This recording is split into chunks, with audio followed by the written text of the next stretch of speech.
Reforço Betel. Aprendizagem acontece com olhar de amor.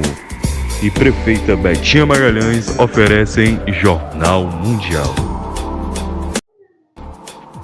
Olá, boa noite. Boa noite. O presidente sul-coreano Yoon Suk-yeol é preso pela declaração da lei marcial no país em dezembro. Sobe para 60 o número de mortos em uma mina abandonada na África do Sul. A Argentina alcança uma inflação de 117,18% em 2024, 94 pontos a menos que em 2023. O presidente eleito dos Estados Unidos, Donald Trump, anuncia que vai criar um órgão especializado para arrecadar tarifas. Rússia e Ucrânia realizam uma troca de 25 prisioneiros de guerra de cada lado. E os Estados Unidos lançam a missão Blue Ghost à Lua para uma exploração no satélite. O Jornal Mundial está começando.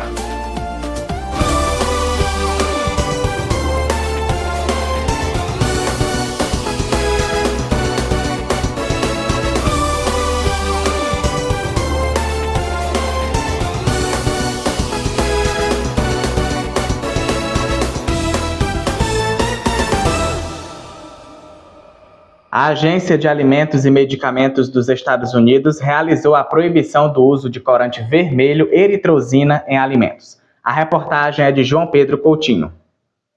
A Agência de Alimentos e Medicamentos dos Estados Unidos, FDA, proibiu nesta quarta-feira a eritrocina, um corante vermelho encontrado em alimentos e medicamentos. Ele é utilizado em bebidas, doces, balas, bolos e cerejas em conserva. Ele será removido da lista de aditivos aprovados pela agência. A decisão ocorre quase 35 anos após sua proibição em cosméticos devido a estudos que ligam o corante a casos de câncer em camundongos. Grupos de defesa do consumidor no país e alguns legisladores pressionavam há anos por sua retirada americana do mercado, citando riscos à saúde. No estado da Califórnia, o corante já estava proibido desde 2023. E ainda de acordo com a decisão, as empresas norte-americanas têm até janeiro de 2027 para reformular seus produtos, enquanto fabricantes de suplementos alimentares terão um ano extra. A eritrosina, aprovada em 1907 nos Estados Unidos, é um aditivo feito a partir de petróleo. Seu nome vem do latim eritro, que significa vermelho. Na década de 80, estudos já indicavam que altas doses causavam tumores em ratos devido ao mecanismo hormonal específico desses animais, que levou ao atual banimento no país. João Pedro Coutinho, Jornal Mundial. Voltamos aos estudos. A Rússia e a Ucrânia realizaram nesta quarta-feira uma troca de 25 prisioneiros de cada lado, segundo o Ministério da Defesa russo. Rússia e Ucrânia realizaram nesta quarta-feira uma troca de 25 prisioneiros de cada lado, segundo o Ministério da Defesa russo. O ministério disse que, neste momento, os militares russos estão no território de Belarus, onde estão recebendo o tratamento psicológico e médico necessário, e lhes foi oferecida a oportunidade de entrar em contato com suas famílias. Segundo o Ministério da Defesa, a troca foi possível graças à mediação humanitária dos Emirados Árabes Unidos. As trocas anteriores ocorreram em 30 de dezembro, quando 150 prisioneiros foram trocados de cada lado, e em 18 de outubro, quando foram trocados 95 prisioneiros. Desde 2022, foram efetuadas mais de 45 trocas de prisioneiros de guerra entre Rússia e Ucrânia, durante as quais cada lado recuperou cerca de 3.000 militares. 60 corpos de garimpeiros clandestinos foram retirados em 2 dias de uma mina de ouro abandonada na África do Sul. O balanço de vítimas foi anunciado nesta quarta-feira pela polícia, que manteve o local isolado por meses para expulsá-los. Mais corpos foram resgatados em uma mina clandestina na África do Sul, onde já foram registradas dezenas de mortes.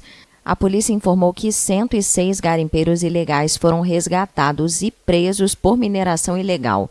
51 foram declarados mortos. Outros 9 corpos já tinham sido encontrados. A operação para descer até o fundo da mina, de mais de 2,5 km de profundidade, estava em pleno funcionamento nesta quarta-feira no local em Stilfontein, a 150 km de Joanesburgo. Espera-se que a operação dure uma semana. Mais de 1.500 mineiros ilegais, em sua maioria estrangeiros, foram presos no local desde agosto. O acesso à mina foi isolado pela polícia durante meses, como parte de uma operação para prender centenas de mineiros ilegais. Os amas-amas, que significa aqueles que tentam em Zulu, geralmente vêm de outros países para trabalhar em minas sem permissão na África do Sul. As atividades são mal vistas tanto pelas empresas de mineração quanto pelos moradores locais, que as associam a um aumento da criminalidade. As autoridades foram acusadas de tentar forçar os mineiros a voltar à superfície do que parecia ser uma pequena cidade subterrânea, reduzindo os suprimentos de comida e água levados a eles pela comunidade local, que vive da economia informal em torno da mina desde novembro. Autoridades de Los Angeles emitiram alertas sobre novos incêndios, com ameaça de fortes ventos. Equipes de buscas com cães farejadores percorrem os escombros nos últimos dias em busca de cadáveres.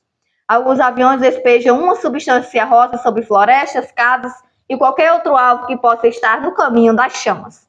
O produto é um retardante de fogo usado pelo Serviço Florestal dos Estados Unidos desde 1960.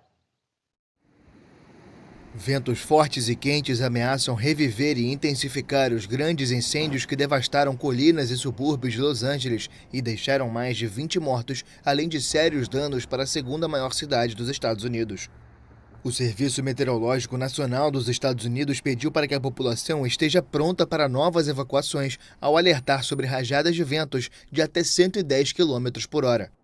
Parte do condado de Los Angeles e grande parte da cidade vizinha de Ventura estão em uma situação particularmente perigosa, assim como tinha sido alertado antes do início dos incêndios florestais na semana passada.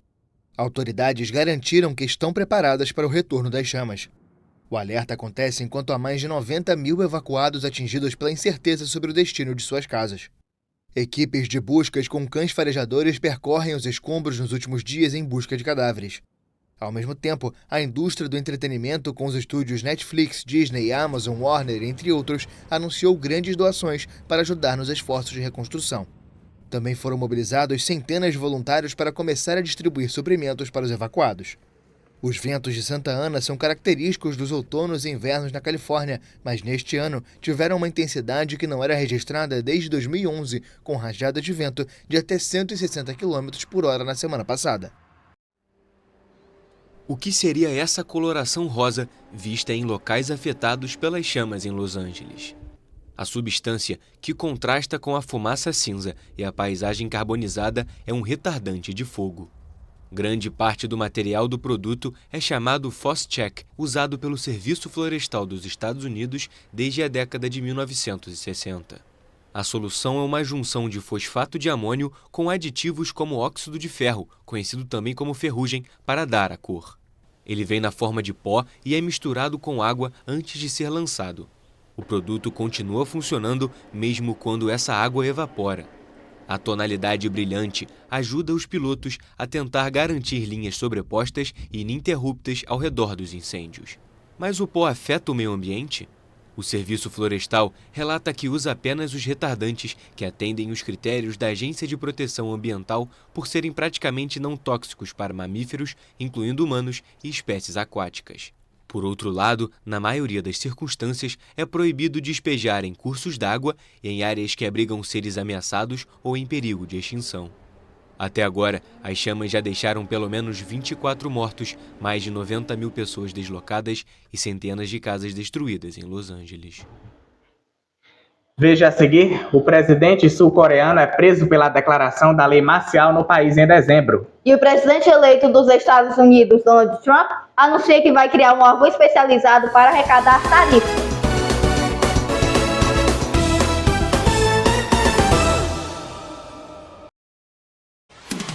Jornal Mundial é patrocinado por Prefeita Betinha Magalhães, Deputado Estadual Sérgio Aguiar, mais Ceará, mais desenvolvimento. e Reforço Betel. Aprendizagem acontece com um olhar de amor.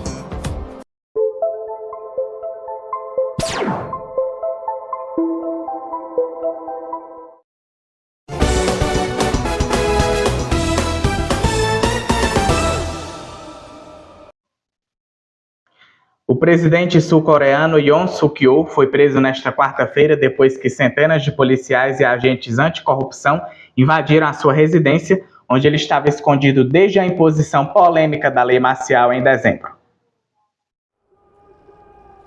O presidente da Coreia do Sul, Yoon Suk-yeol, foi preso nesta quarta-feira. O político estava evitando a justiça desde que foi afastado do cargo por decretar lei marcial no país.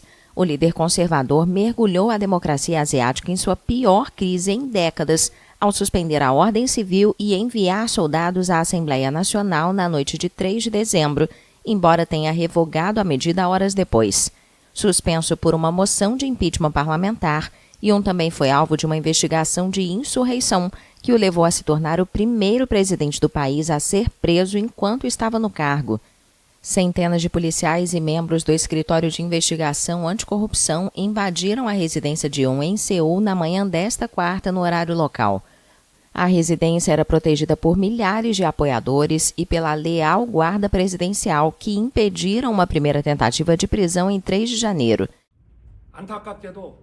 Em uma mensagem de vídeo gravada antes, Yoon disse que decidiu cumprir a ordem de prisão para evitar qualquer derramamento de sangue lamentável.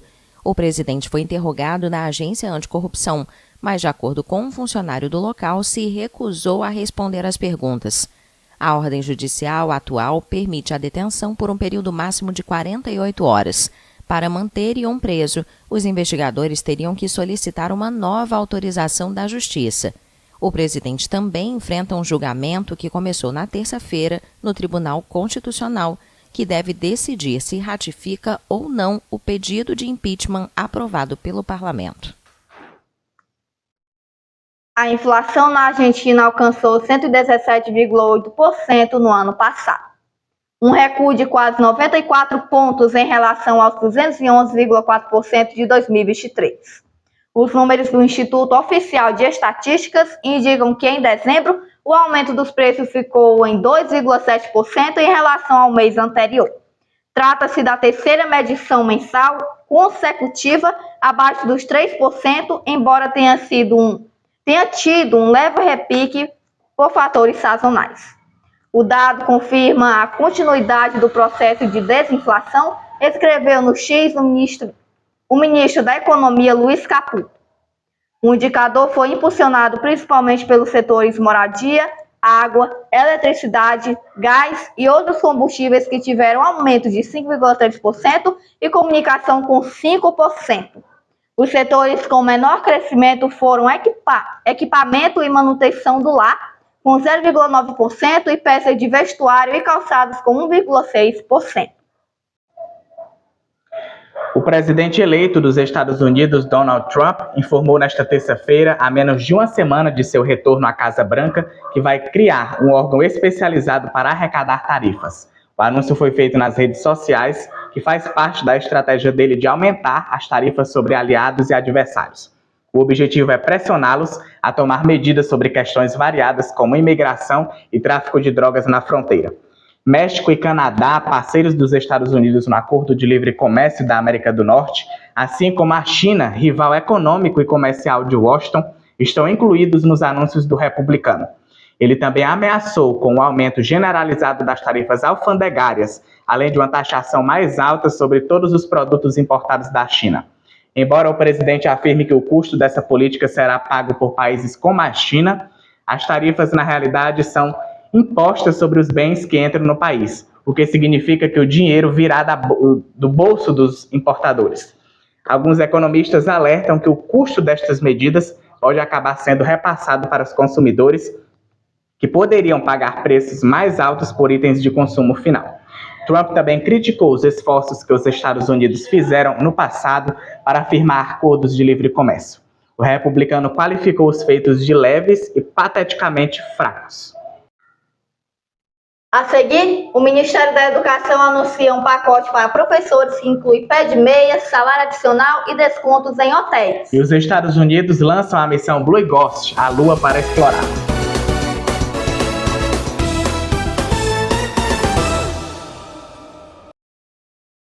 Jornal Mundial. Oferecimento. Deputado estadual Sérgio Aguiar, mais Ceará, mais desenvolvimento. Reforço Betel. A aprendizagem acontece com olhar de amor. É a nossa querida prefeita Betinha Magalhães.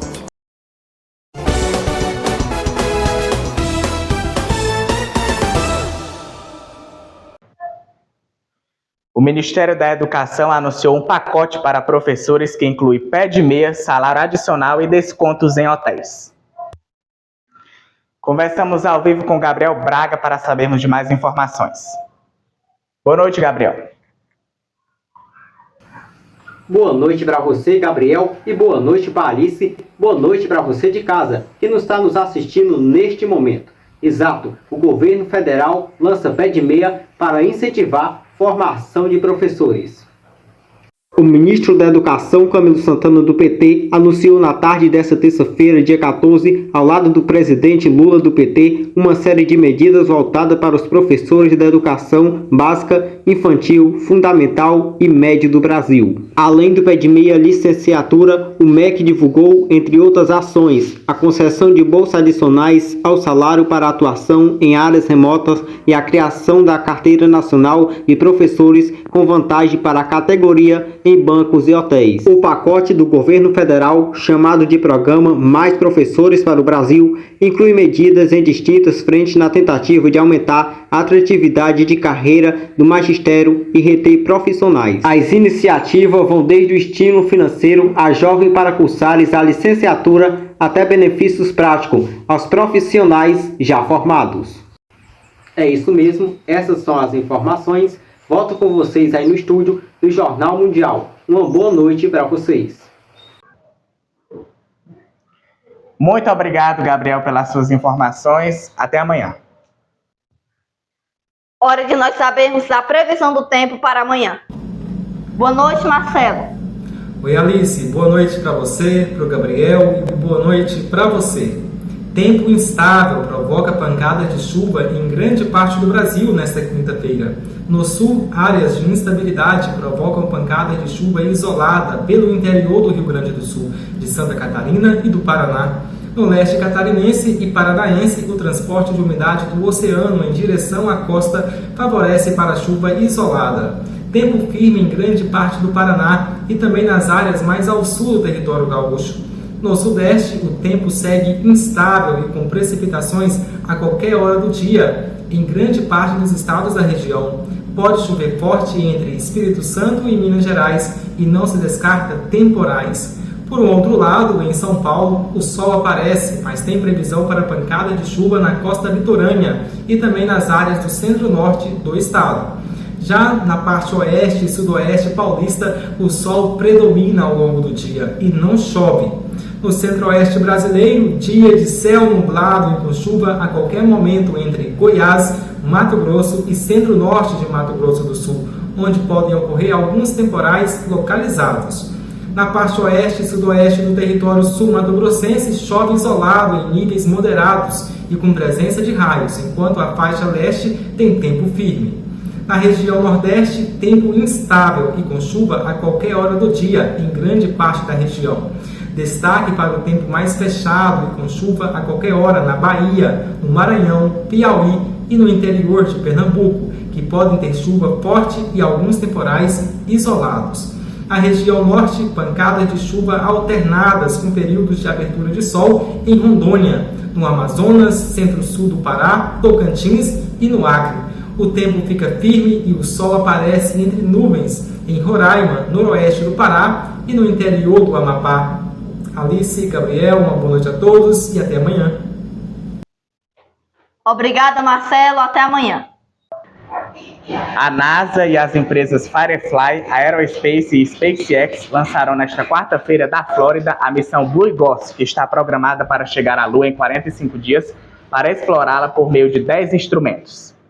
A NASA e as empresas Firefly Aerospace e SpaceX lançaram nesta quarta-feira da Flórida a missão Blue Ghost 1, que está programada para chegar à Lua em 45 dias para explorá-la por meio de 10 instrumentos, como parte do programa Artemis, para estabelecer uma presença humana permanente no satélite até o final da década. A missão do módulo de aterrissagem da Firefly Aerospace, uma empresa Aeroespacial do Texas, a bordo de um foguete Falcon 9 da SpaceX, decolou sem problemas do Centro Espacial Kennedy a 1h da manhã em horário local, conforme estava programado. Esta iniciativa busca fazer parcerias com empresas privadas para facilitar a entrega de ferramentas científicas e tecnológicas em apoio ao programa Artemis. As cargas úteis desta missão incluem instrumentos projetados para estudar as propriedades do rególito lunar, as características geofísicas e a interação entre o vento solar e a magnetosfera da Terra. Segundo a Agência Espacial Americana, os dados coletados fornecerão informações essenciais para futuras missões tripuladas e não tripuladas, melhorando a compreensão do ambiente lunar e facilitando o desenvolvimento de tecnologias para exploração espacial. As investigações científicas neste voo visam testar e demonstrar a tecnologia de perfuração do subsolo lunar, as capacidades de coleta de amostras de rególito, as possibilidades do Sistema Global de Navegação por Satélite, a computação tolerante à radiação e os métodos de mitigação da poeira lunar. Os dados capturados podem beneficiar os humanos na Terra ao fornecer informações sobre como o clima espacial e outras forças cósmicas afetam o planeta Terra.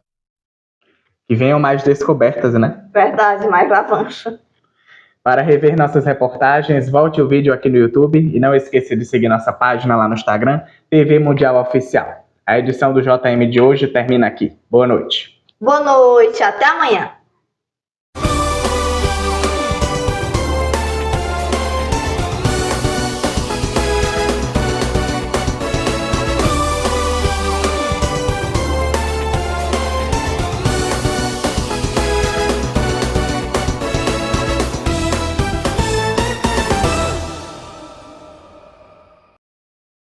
Jornal Mundial. Oferecimento Ebert Importados, a loja mais amada de Camusim. Deputado estadual Sérgio Aguiar, mais Ceará, mais desenvolvimento. Reforço Betel. A aprendizagem acontece com olhar de amor. É a nossa querida prefeita Betinha Magalhães.